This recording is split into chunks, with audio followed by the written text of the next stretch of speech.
রিয়াজ, আমরা আপনার যে প্রতিবেদনটি পাঠিয়েছেন সেটি দেখলাম যে সড়কের কাজে গাফিলতি হয়েছে। তাহলে কি ঠিকাদারের যে প্রতিষ্ঠান আছে তার বিরুদ্ধে প্রশাসন কোনো ব্যবস্থা নিয়েছে? এবং একই সাথে জানতে চাই, যেহেতু সড়কটি সংস্কারের প্রয়োজন, এটি সংস্কারের জন্য কি পদক্ষেপ নেওয়া হয়েছে?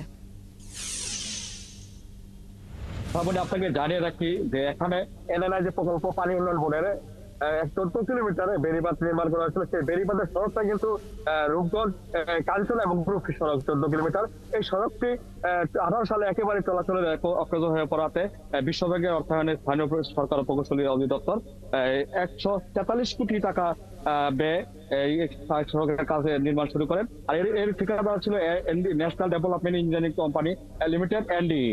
তার একটা কথা আমি আপনাকে বলে রাখি যে এই সড়কটি যখন তারা 2023 সালে এপ্রিল মাসের মাঝামাঝি হস্তান্তর করে এরপরে কিন্তু এই 6 থেকে 7 মাস পরে কিন্তু সড়কের চলাচল একেবারে অনুপযোগী হয়ে যায়। বিভিন্ন জায়গায় এবড়ো হয়ে গেছে, যার জন্য প্রায় সময় আমরা জানতে পারি যে এখানে দুর্ঘটনার ঘটনা ঘটছে। অনেক অটোরিক্সা, মোটরসাইকেল এবং ছোট বড় এমনকি বড় বড় যানবাহন এখানে সড়কের বিকল এবং উল্টে পড়ে দুর্ঘটনার শিকার হয়েছে আমরা জানতে পেরেছি।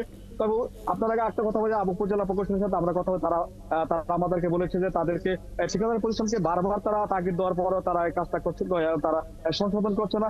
যে কারণে তারা এই ঠিকাদার পরিশ্রমে জামানোর টাকাটা, সেই টাকাটাও কিন্তু তারা আটকে রেখেছে।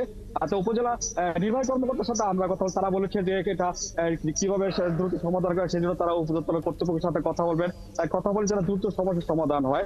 একটা কথা আপনাকে বলে রাখি যে এই সড়কের পাশ দিয়ে কিন্তু 9 থেকে 10টি শিক্ষা প্রতিষ্ঠান আছে। শিক্ষা প্রতিষ্ঠানে কিন্তু প্রতিদিন সকাল থেকে কিন্তু রাত অবধি সড়কে যানজট থাকে। যানজটের কারণে কিন্তু শিক্ষা প্রতিষ্ঠান ছেলেমেয়েরা টাইম মতো তারা স্কুলে যেতে পারে না। এটাও শিক্ষক ছাত্রীরা তারা দাবি করছে। স্থানীয় যারা লোকজন তারা দাবি করেছে দিনের বেলা অন্তত এই সড়ক দিয়ে যেন ভারী যানবাহন, বালুবাহী ট্রাক এবং এনডির যে রেডিমিক্স এই পণ্যবাহী জাহাজগুলো যেন গাড়িগুলো যেন এই সড়ক দিয়ে না চলাচল করে এবং বিশেষ করে রাতের বেলা যেন এগুলো চলাচল তারা অথবা এতে করে অন্তত দিনের বেলা এই সমস্যা থেকে লাঘব হবে। তবে আমি এনডির যে প্রকৌশলী তার সাথে আমরা কথা বলি, তিনি আমাদেরকে জানিয়েছেন যে তারা অনেকবার চেষ্টা করছে সেটা সমস্যার সমাধান করতে পারেনি। তবে তারা সর্বশেষ আজকে আমার সাথে যে কথা বলে তিনি আমাদেরকে বলছে আগামী সপ্তাহের শুরুর দিক দিয়ে তারা এই সড়কের যে সমস্যাগুলো নানা রকম দুর্ভোগে পড়ছেন প্রতিনিয়ত যাত্রী সহ যারা এই রাস্তাটি ব্যবহার করেন, এবং প্রশাসন দ্রুত পদক্ষেপ নেওয়ার আশ্বাস দিয়েছে। রিয়াজ হোসেন, আপনাকে অসংখ্য ধন্যবাদ।